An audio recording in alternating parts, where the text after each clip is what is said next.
Here in Massachusetts, there's a debate breaking out this very moment about the Constitution.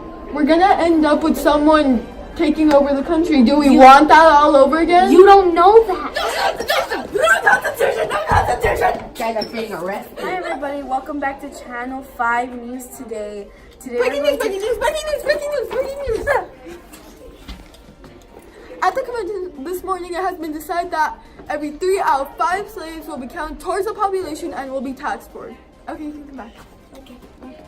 Hi, my name is Marissa Montelongo, and I will be letting you know the interesting story that has gone viral over the past few days. Sources say that they have never seen anything like this before, so I'm here to update you all on this story. Warning, make sure that your kids aren't around.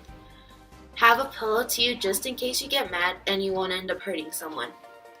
Do not, I repeat, do not watch this on your phone because you might end up breaking your screen or your phone.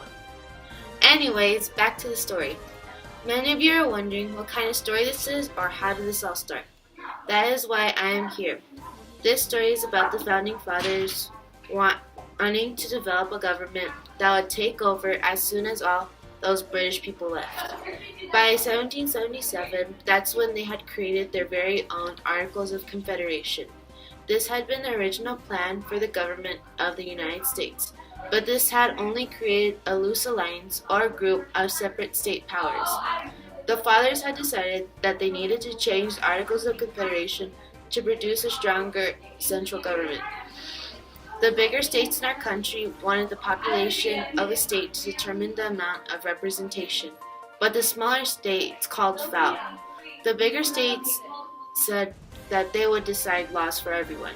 The smaller states had suggested that each state would have an equal amount of representation. Now finally, the delegates from Connecticut had a solution. This solution was, why not have 2 houses that make up the legislative branch?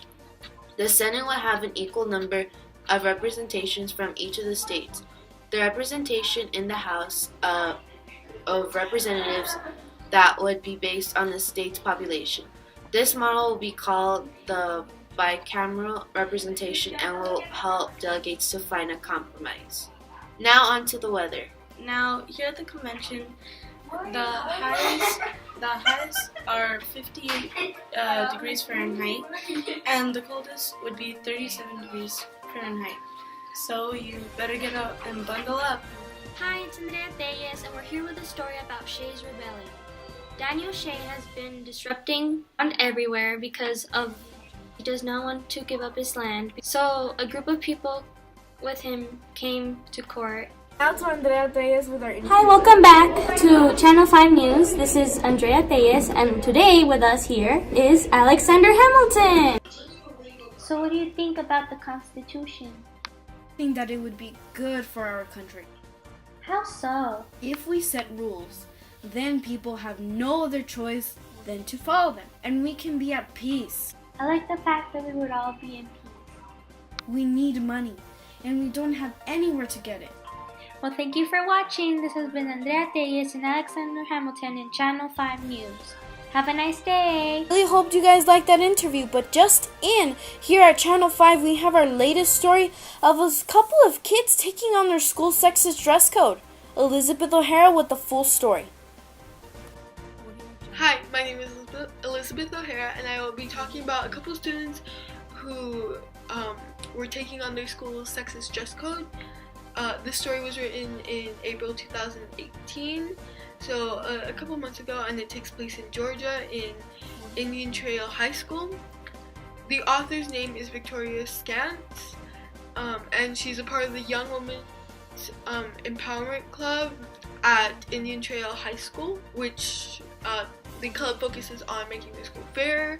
Instead of being able to focus on our studies, young women have had to sacrifice our comfort as our bodies are just as distractions, she says. According to her, her classmate was pulled out of class almost on a daily basis for violating dress code. She knows that her female classmates never faced any sort of punishment when they violated dress code. For example, some males would come into school with pajama pants and nothing would happen. A couple months later, they finally succeeded and their school's dress code isn't as sexist as it used to be, and girls can finally be comfortable